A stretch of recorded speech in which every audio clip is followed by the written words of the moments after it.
E para dar continuidade, né, às nossas palestrantes, vamos convidar agora a professora doutora Maria Palma Wolff. Vou fazer uma breve leitura do currículo da professora doutora. Ela possui graduação em Serviço Social pela Pontifícia Universidade Católica do Rio Grande do Sul, especialização em Supervisão e mestrado em Serviço Social pela Pontifícia Universidade Católica do Rio Grande do Sul também, e doutorado em Direitos Humanos e Liberdades Fundamentais pela Universidade de Saragossa e pós-doutorado pela Pontifícia Universidade Católica de São Paulo. Foi presidente do Conselho Penitenciário do Estado do Rio Grande do Sul e diretora-geral do Instituto Psiquiátrico Forense Maurício Cardoso. Coordenou o Observatório de Direitos Humanos da Penitenciária Feminina Madre Pelletier e foi consultora da Subsecretaria de Promoção dos Direitos da Criança e do Adolescente para a elaboração do relatório da Convenção dos Direitos da Criança da Organização das Nações Unidas. Foi consultora do PNUD, DPEM, para a elaboração da Política Nacional para Atendimento a Pessoas Egressas do Sistema Penitenciário e docente dos cursos de Serviço Social da Universidade do Vale dos Sinos e da Pontifícia Universidade Católica do Rio Grande do Sul. Também tem pesquisas e trabalhos publicados nas áreas de direitos humanos, violência, políticas penais e penitenciária. Atualmente é membra, né, do Laboratório de Gestão de Serviços Penais da Universidade de Brasília. Professora, agora a fala é sua. Obrigada, Sidney. Quero dizer que eu estou muito feliz de estar conversando aqui com essa diversidade de pessoas e com diferentes inserções aí na política de atendimento à pessoa egressa. Quero agradecer a Mariana pelo convite e não apenas pelo convite de estar aqui agora, mas pela possibilidade de ter conhecido a RAESP em 2016 e o trabalho realizado no Banco da Providência. Essa minha aproximação com a RAESP e o conhecimento desse trabalho foi muito importante nessa consultoria que foi referida para a elaboração da Política Nacional da Pessoa Egressa.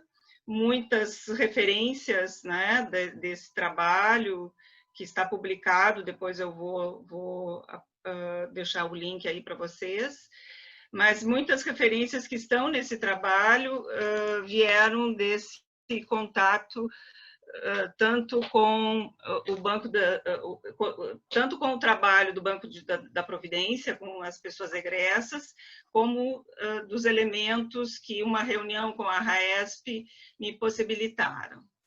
Então, quero parabenizar, né, o protagonismo da RAESP do Rio e dizer que eu estou um pouco preocupada com a importância desse momento e espero mesmo que eu possa contribuir com as reflexões que venho fazendo, né? Contribuir para o movimento de todos vocês.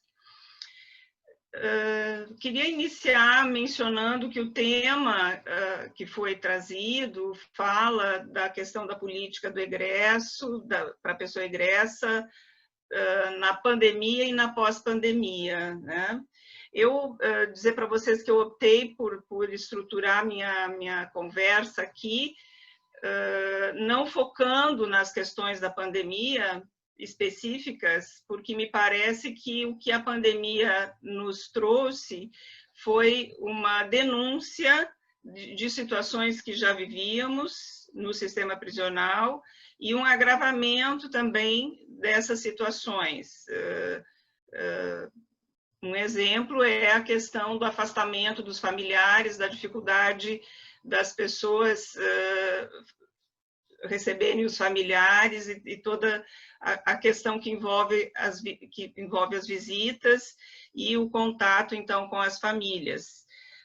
Mas, de qualquer forma, me parece que os problemas de saúde, os problemas de salubridade, os problemas de atendimento médico e outras questões, elas apenas a pandemia apenas expressou, né? Trouxe essas questões à tona. Lembro aqui uma fala do David Harvey, um sociólogo marxista americano, né? Que ele diz que os vírus se reproduzem e tem mutações seguidamente. Então, o que acontece, na verdade, é a forma como o enfrentamento, né, dessas mutações que os vírus sofrem o tempo todo, né, são realizados, a forma como o enfrentamento disso é realizado, né, pelas ações humanas que tornam essas mutações realmente perigosas. Então, o que nos traz, né, a ideia de que mais do que qualquer coisa, né, mais do que uma pandemia sem nenhuma conexão com a realidade social, na verdade, a gente tem essa conexão, né? Essa relação de um problema que se coloca muito mais grave para algumas pessoas do que para outras. E, falando de uma forma mais específica em relação ao sistema prisional, a gente e a questão das políticas para as pessoas egressas, nós ficamos perguntando, né? Bom, por que deve existir uma política para atendimento da pessoa egressa? Essa pergunta nos remete à ideia da própria falência do sistema prisional, não é? Enquanto a sua dita atribuição de ressocialização e de reforma moral das pessoas. Então, se nós tivéssemos um sistema prisional que pudesse possibilitar aqueles direitos, por exemplo, que estão na lei de execução penal, talvez uma política para a pessoa egressa não seria tão necessária e tão emergente quanto ela, na verdade, é. Desde do século XIX, se discutem políticas para atendimento das pessoas egressas. Nos congressos penitenciários internacionais, já se discutia de uma forma bastante intensa a preocupação com as pessoas egressas. E aí, né, chama atenção, de novo, o fato de que isso é sempre propalado e, inclusive, é alvo de um artigo ou de artigos na Lei de Execução Penal, e nós temos uma imensa dificuldade de implementar essas políticas. Desde a publicação da LEP até hoje, nós temos experiências de alguns patronatos que foram se organizando, de alguns serviços. Hoje nós temos uma proposta que é feita pelo Conselho Nacional de Justiça de organização dos escritórios sociais, mas, na verdade, nós não temos uma dotação orçamentária, nós não temos uma política nacionalmente instituída para essa problemática, que é o enfrentamento, né, dos problemas quando do retorno da pessoa presa à sociedade. Eu tenho alguns slides que eu gostaria que vocês pudessem colocar para orientar a nossa reflexão.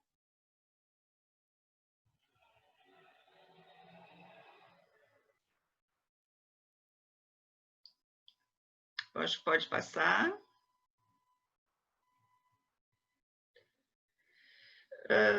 Pensando, então, um pouco no que eu vou expor, né? Dizer para vocês que eu entendo que a discussão das políticas para atenção às pessoas egressas necessariamente passa por essas categorias que estão aí colocadas. A questão social está sempre presente, porque nós não estamos falando aqui de qualquer egresso, né? Nós estamos falando de alguns egressos que sofrem determinadas circunstâncias. Nós também temos que pensar sobre a questão prisional, o que representa a prisão hoje, e as políticas sociais que existem enquanto serviços que possam ser lançados mãos por essas pessoas. Então, vou também abordar muito rapidamente algumas questões do sistema punitivo e da questão brasileira, trazer alguns conceitos, porque dentro da perspectiva da criminologia crítica que eu trabalho, me parece que de alguns conceitos de pessoa egressa, do próprio processo de reintegração social, não estão muito claramente formulados. E então aqui eu trago uma proposta desses conceitos que talvez possa auxiliar aí nos trabalhos que são desenvolvidos. Vou abordar rapidamente também o que se coloca hoje para as políticas e para os direitos sociais em tempos de neoliberalismo, e algumas indicações aí para as políticas de atendimento à pessoa egressa. Então, passando o próximo slide, vai trazer uma referência que é do professor Nilo Batista, sobre os momentos que o Brasil passou em relação aos sistemas penais, né?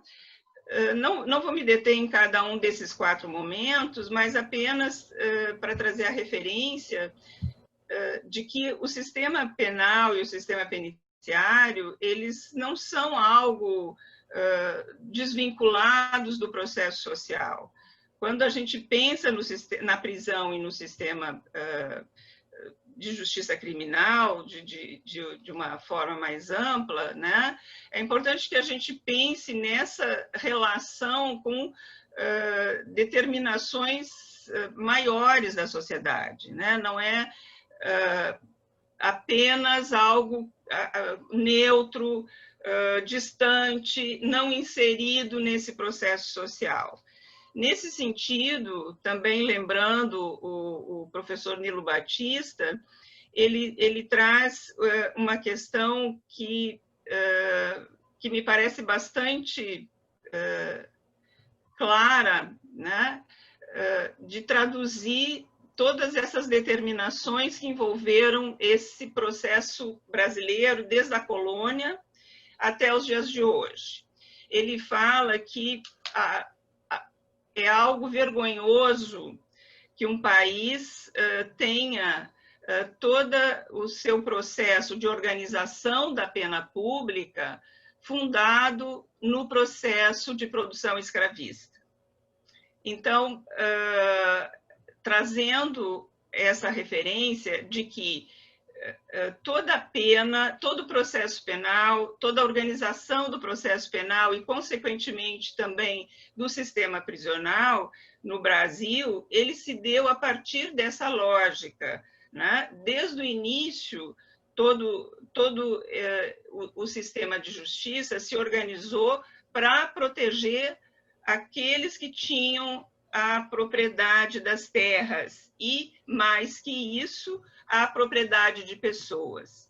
Então, essa lógica, de alguma forma, ela se claro que não está presente da mesma forma como vivemos naquele tempo, mas, de alguma forma, esse racismo estrutural e esse punitivismo estrutural, eu dizia que, nessa lógica, a gente tem que olhar para as determinações que hoje, né, se colocam a partir desse processo histórico. Esse processo histórico que, claro, que teve modificações, uma relação no Brasil colonial é diferente do Brasil imperial, e do Brasil republicano, mas o que a gente quer destacar aqui é que as raízes, a gênese desse processo foi uma gênese de proteção de quem tinha propriedade, de quem tinha as terras, de quem tinha o poder inclusive de vida e de morte de pessoas. E especialmente, né, quero trazer que essa lógica, apesar de nós termos tido avanços importantes com a Constituição Federal de 88, ela não se esgotou com uma Constituição que referendou direitos, né? Justamente por essa ideia de que ela está na nossa gênese, ela faz parte do nosso DNA, né? Voltando novamente ao professor Nilo Batista, né? Ele fala que é nosso pecado original, nesse sentido de algo que nasce e nós não nos liberamos facilmente dele, né? Pode passar para a próxima referência. E, nesse sentido, também quero fazer uma relação, nesse sentido da imposição de um processo histórico, econômico, por qual o Brasil passou, trazer uma reflexão que Marx fazia sobre o poder da determinação do capitalismo, da sociedade capitalista, né? Sociedade capitalista que se organizava, que se gestava justamente com a nossa organização enquanto Estado, enquanto sociedade, né? Marx falava que o poder do capital não está em absolutamente todos os elementos da vida, mas que, de alguma forma, ele é como uma tonalidade que deixa a sua marca em todas, né, como uma cor forte que tonaliza quase todos os aspectos da nossa vida política e social. Então, isso me parece que ocorre também nesse âmbito, né, da execução penal, nesse âmbito do sistema punitivo e do que se passa nas prisões. Trazer, então, que a execução penal no Brasil, como está colocado aqui, né, vai refletir esse poder, né, esse poder do Estado, cujas instituições elas têm essa marca que eu mencionava, essa marca de uma perspectiva antidemocrática, que trazem um autoritarismo muito importante, que, na verdade, não estão dirigidas à proteção de todos, mas que trazem uma centralização que é incompatível quase com uma plena democratização, e que essa institucionalização ela termina sendo muito refratária a mudanças. existe um distanciamento entre a ALEP e a Constituição Federal. Nós sabemos que a ALEP é anterior à Constituição Federal, né? A Constituição Federal, ela trouxe, a gente já vou abordar isso um pouco mais adiante, mas a Constituição Federal, ela trouxe uma ideia de democratização do Estado, com os conselhos, com as conferências, com a possibilidade de termos gestões tripartites nas políticas sociais, mas com a ALEP, anterior à Constituição, essas questões não foram recepcionadas. Então, por exemplo, nós temos um conselho de comunidade que não corresponde à perspectiva dos conselhos de direitos das políticas sociais, né? Um conselho da comunidade que o que a ALEP coloca como elaborar relatórios, auxiliar a administração. Na verdade, não se expressa ali aquela perspectiva de democratização do Estado que a Constituição traz. Então, nesse sentido, né, todo o processo de controle, de participação e controle social, que poderia fazer com que legalidades, abusos, infrações pudessem, de uma forma mais efetiva, serem denunciados, serem discutidos e envolver outras perspectivas de superação, se tornam muito mais complicados, né? Então, a prisão já tem essa tendência endógena, ela já tem essa tendência, né, pelas ilegalidades que nela, né, existem, ela já tem essa tendência a não abrir espaços, a não democratizar as suas informações, a não publicizar suas práticas.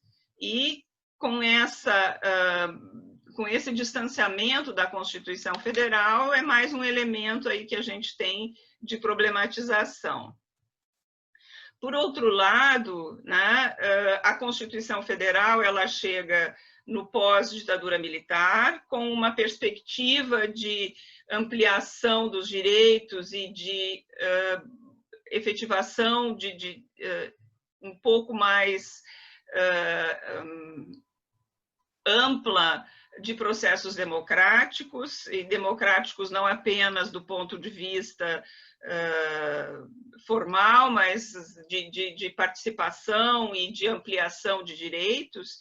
Ela chega em 1988, quando justamente o mundo, né, o capital no mundo se expandia, no momento em que o neoliberalismo e a globalização da economia exigiam menos participação do Estado, exigiam uma legislação menos estrita, exigiam justamente a possibilidade de expansão desse capital.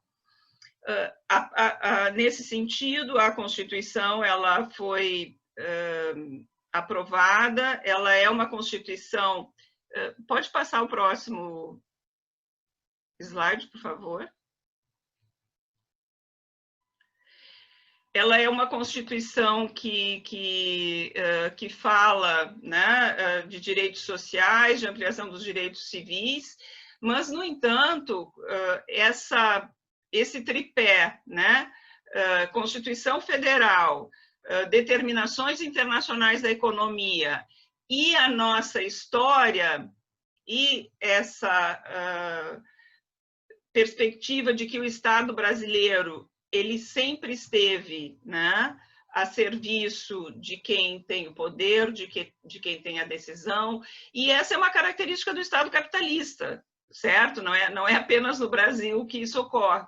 No entanto, na história brasileira, nós temos alguns agravantes, né, que nos fizeram, desde sempre, uma sociedade com muitas desigualdades, de classe, de cor e outras desigualdades, mas principalmente essas, nos forjaram, né? Nos constituíram. A nossa sociabilidade, ela se dá em torno dessas desigualdades.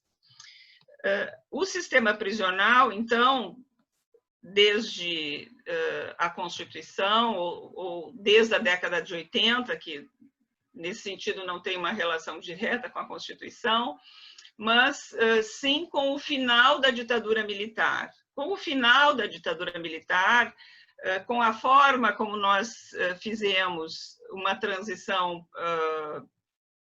para a democracia, sem, na verdade, assumir o que havia acontecido, sem, na verdade, denunciar, sem responsabilizar o Estado plenamente pelas questões, pelas mortes, pelos desaparecidos, pelas torturas.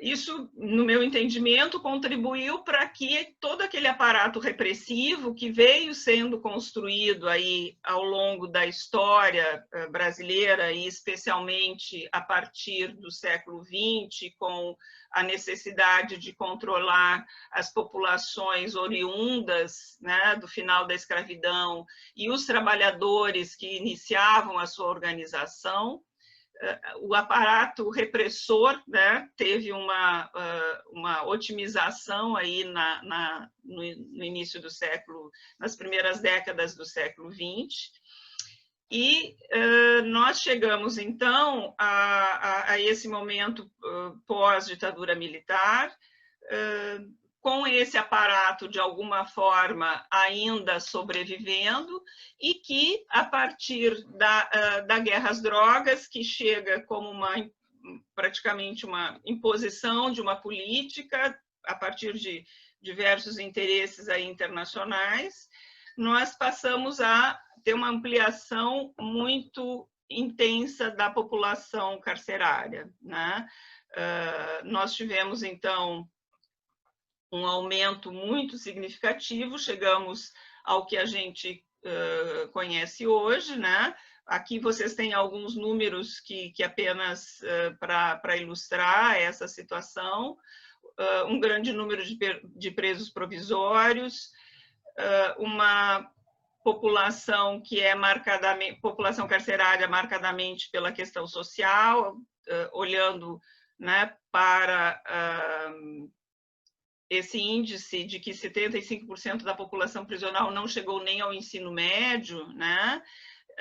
O número de pessoas que trabalham, o número de pessoas que estudam, né, indicam essa presença da questão social anterior.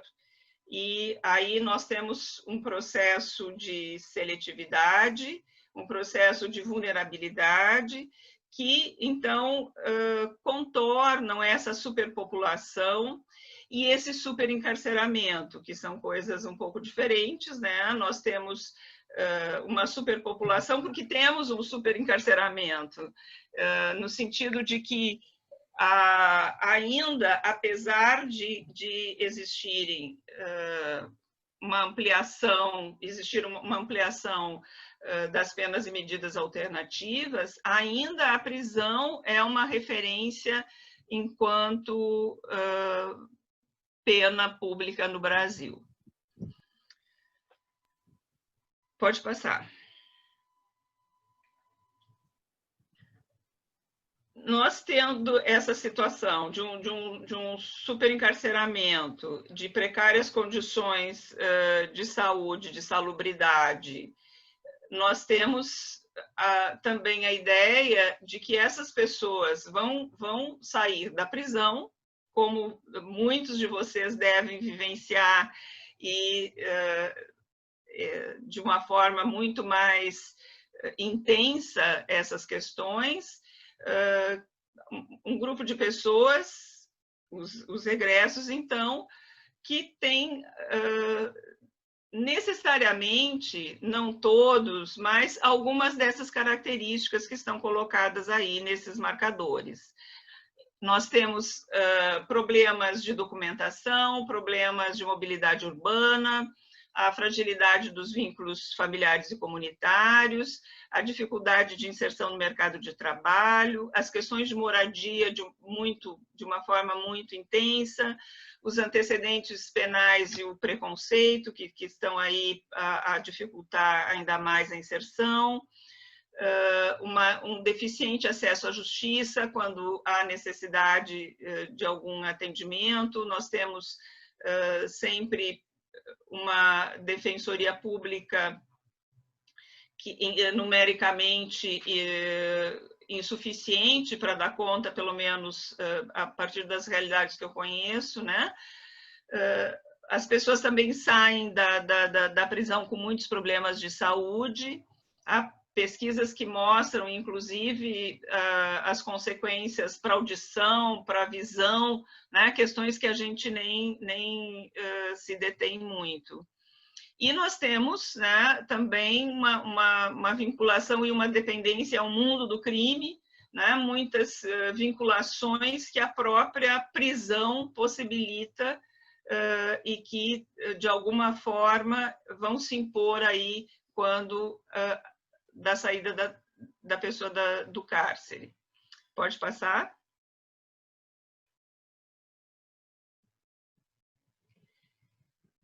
Então, eu proponho aqui, então, muito mais para reflexão, não é um conceito fechado, né? Mas, então, quem seria essa pessoa egressa?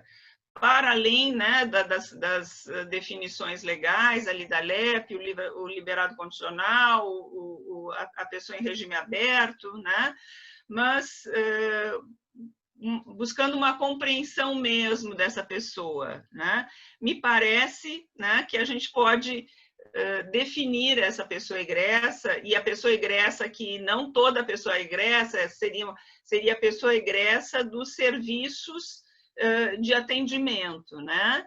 Que seria essa pessoa a quem as determinações históricas e sociais brasileiras impuseram desigualdade de raça, cor e classe social, que, somadas a outras discriminações, constituem processos de vulnerabilidade social, de seletividade penal e de criminalização da pobreza, sendo que essas circunstâncias são potencializadas pela vida da prisão e pelas dificuldades enfrentadas na reinserção da vida em liberdade. Então, o que eu quis dizer aqui, não sei se fui feliz nessa formulação, mas que são pessoas que, antes da prisão, elas passaram já por esse processo de seletividade, que a prisão reforçou essas circunstâncias e que agora essas circunstâncias vão ser potencializadas pelas dificuldades, né, que irão enfrentar na vida em liberdade. Pode passar. Então, como é que a gente pode compreender o processo de reinserção social? O que seria essa reinserção social? Vocês sabem que no campo da criminologia crítica tem discussões sobre, né, essa terminologia recuperação, porque se sabe que a prisão não existe para isso, né? Ela não existiu para processar a recuperação. Isso é uma questão que foi sendo colocada muito para justificar, né, a prisão, mas que, por N razões, inclusive pela impossibilidade de preparar alguém para a liberdade num contexto de privação da liberdade, então se questiona esses termos. Por isso, o Alessandro Barata, ele sugere o termo reinserção social, que não faz esse julgamento do sentido de uma reforma moral da pessoa, que apenas coloca a ideia que essa pessoa esteve numa situação de privação de liberdade e que está saindo. Então, eu propus essa compreensão aqui de reinserção social, que, no meu entender, seria a possibilidade de redução dos danos do processo punitivo e a possibilidade também de construção de novos projetos de vida, alicerçados tanto na consciência das determinações e contradições da realidade social, como na compreensão do direito a ter direitos, de acessar recursos sociais e de exercer a participação cidadã. Quando eu falo na consciência das determinações e contradições da realidade social, eu falo também na compreensão dessa condição de vulnerabilidade, dessa condição de submeter-se à seletividade penal. Aqui a gente pode fazer uma referência, né? O professor Raul Zaffaroni fala que essa ideia de vulnerabilidade e seletividade é a ideia de que algumas pessoas dão a cara ao sistema prisional e outras não, né? Nós temos aí a própria questão, né? Os dados sobre cor, os dados não apenas no sistema prisional, mas também se nós olharmos, né, a questão das mortes no Brasil, a gente tem claramente e empiricamente comprovada, né, essa seletividade. Temos também muitos estudos que já trouxeram isso. Podemos, então, passar para o próximo.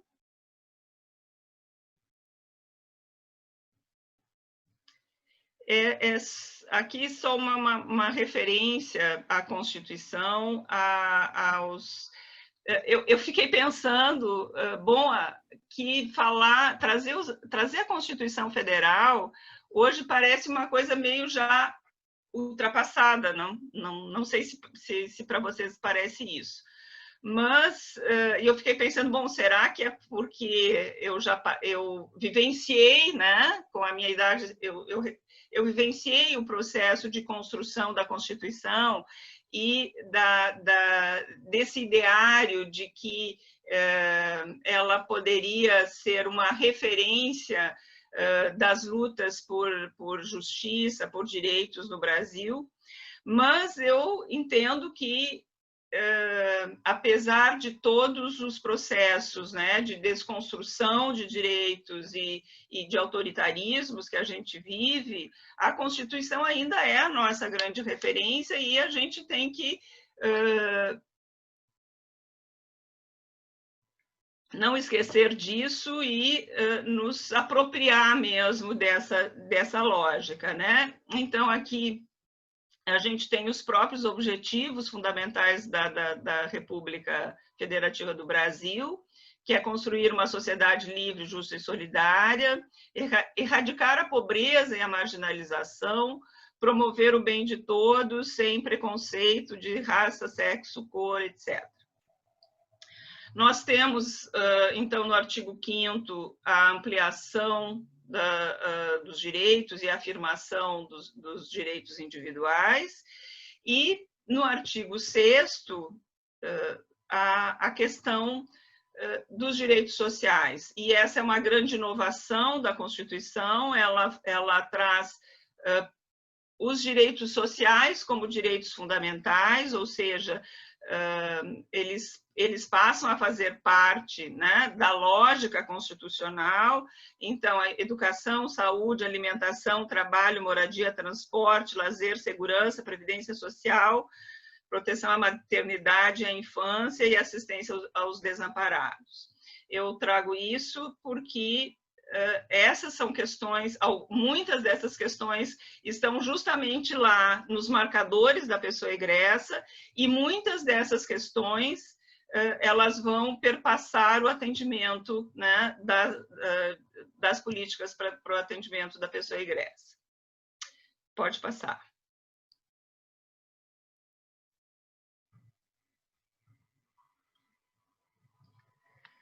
E, de novo, aqui, então, eu trago a referência, né, à imposição, às determinações que nos chegaram em seguida, a promulgação da Constituição.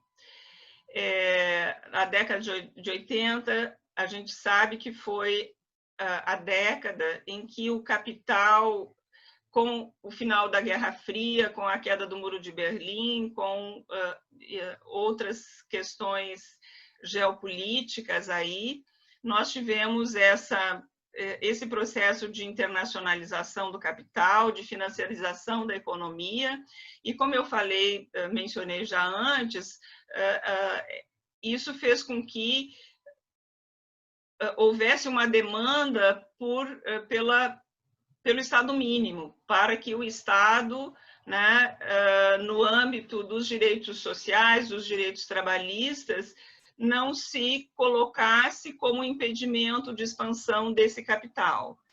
E, então, o que a gente vivenciou, né, logo após a Constituição? Um movimento para a regulamentação, por exemplo, da política de saúde, né, a implementação do SUS, um movimento para a implementação da política de assistência, e regulamentação da política de assistência, que está, né,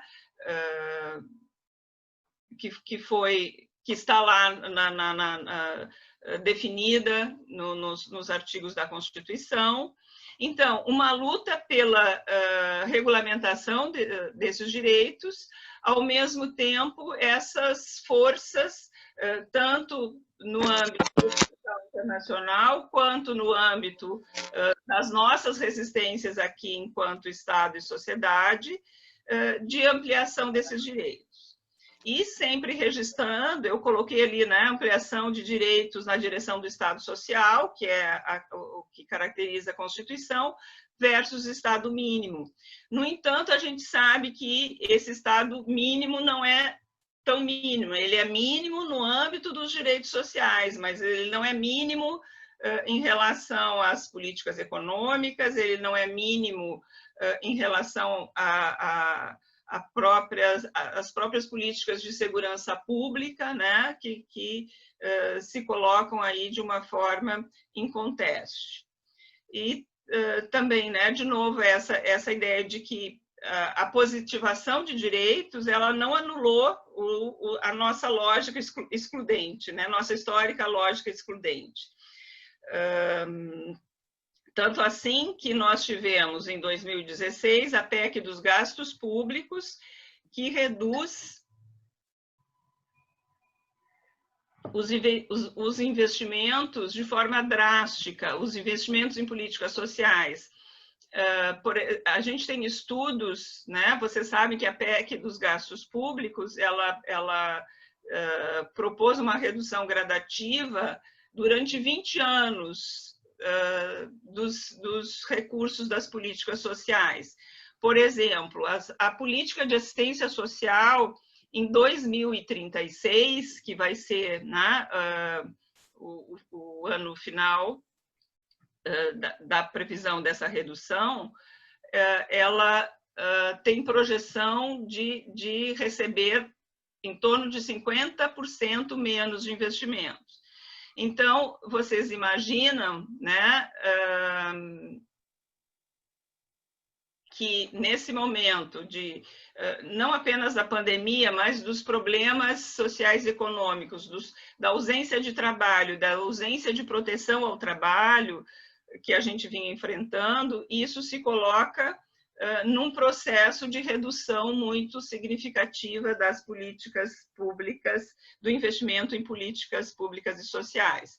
E junto com a PEC, nós tivemos a reforma trabalhista, a reforma previdenciária, e também uma outra questão que não é menos importante, que é um processo de desarticulação, um processo de limitação das instâncias participativas. O que nós tivemos antes, né, para efetivar aquela perspectiva constitucional de democratização do Estado brasileiro, a partir desse processo de participação e de controle social, nós vemos cada vez mais limitado, né, cada vez menos espaço desse processo participativo. Pode passar.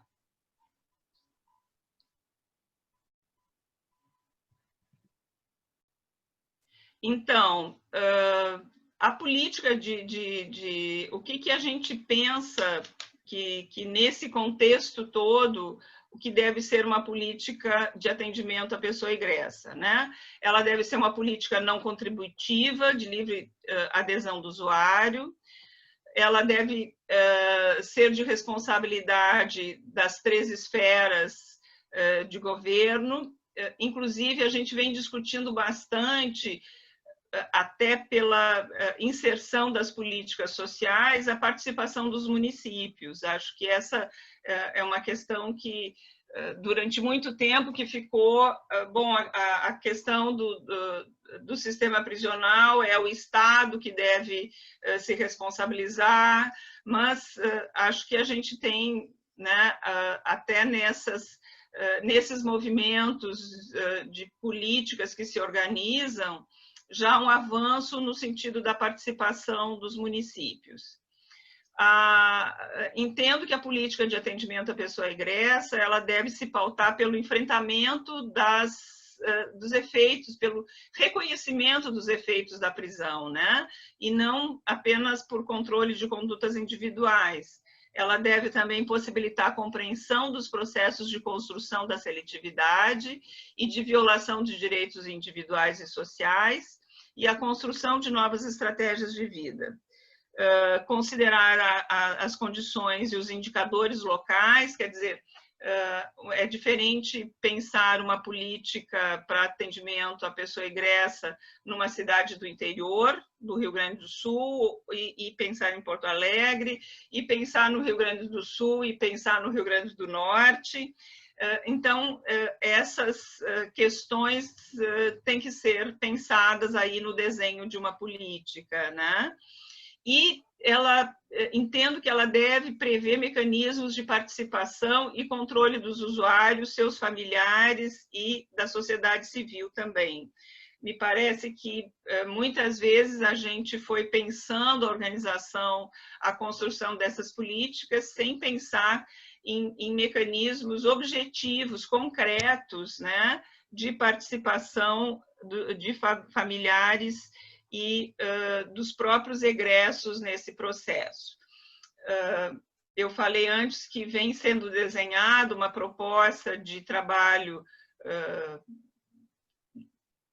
dos escritórios sociais, que seriam uma instância, aí, uma organização para execução dessa política, e existe ali uma preocupação de se criar mecanismos, de se criar algumas instâncias de participação dos afetados, né? Como eu fiz a tradução de um livro do professor Iñaki Ribeira Beiras, que chama Desencarceramento, e fiz essa tradução junto com o Bruno, um professor aqui da Universidade de Pelotas, e ele usa o termo afetados, né? Acho que é um termo que condiz um pouco com essa realidade que a gente está trazendo. Pode passar, por favor. Então, pensando, né, o que eu trouxe antes, pensando no que seria uma política, um resumo, alguns pontos que, obviamente, não esgotam as referências do que seria uma política para a pessoa egressa. Aqui, algumas questões pensando na rede mesmo, né, na rede de instituições. Porque, assim, é claro, né, que se a gente olha para a pessoa egressa a partir dessa presença da questão social, daqueles determinantes de cor, classe social, onde entram a escolaridade, a ausência de profissionalização, a dificuldade de moradia, né, que compõe aquela questão social, necessariamente nós vamos pensar que essa pessoa não vai ser apenas atendida no âmbito de uma política restrita ao sistema prisional, né? Necessariamente o escritório social ou outra estratégia aí de organização de um serviço, ele vai pensar na intersetorialidade, né? Ele vai trabalhar com a rede de saúde, porque sabemos todos os impactos da prisão, ele vai trabalhar com a política de assistência, ele vai buscar articulação com políticas relativas ao trabalho, né? Então, essa intersetorialidade necessária, ela pode ser potencializada a partir de exemplos ou de experiências como o da RAESP. E qual a potência dessa rede? Eu vejo que é justamente a possibilidade de ir além da institucionalidade, né? De, além daquelas instituições previstas nas políticas oficiais, ela poder pensar nos familiares, ela poder pensar numa participação de outras organizações da sociedade civil de defesa de direitos e possibilitar, então, alguns elementos que talvez no âmbito da institucionalidade não seria possível, como, por exemplo, denunciar determinadas infrações, indicar determinadas problemáticas, articular, inclusive, com setores do Poder Judiciário, setores mais progressistas do Poder Judiciário, enfim, essa possibilidade, né, como eu coloquei, para além da institucionalidade, nos justamente traz um marcador de comprometimento ético, de comprometimento com os direitos humanos. E comprometimento com os direitos humanos quer dizer necessariamente movimento, necessariamente trazer todas as referências legais, sei lá, regras mínimas, a própria lei de execução penal, para a realidade, né? Para o concreto, e movimentar essas estruturas legais, né? Que muitas vezes, no âmbito das nossas instituições, isso fica um pouco dificultado.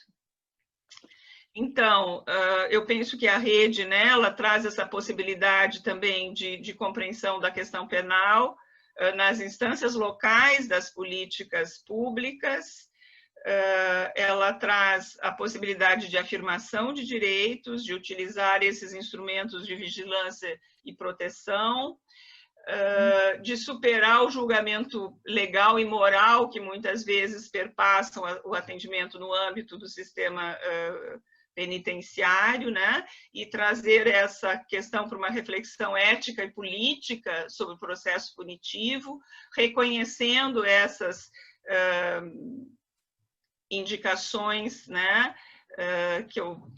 Algumas eu mencionei, né, que o sistema penitenciário ele não existe para recuperar, ele existe justamente para marcar a desigualdade, lembrando sempre, né, o Foucault que fala que os problemas do sistema penitenciário é que indicam o seu sucesso, ou seja, né, ele não nasceu para outra coisa, ele nasceu para ser isso mesmo, né?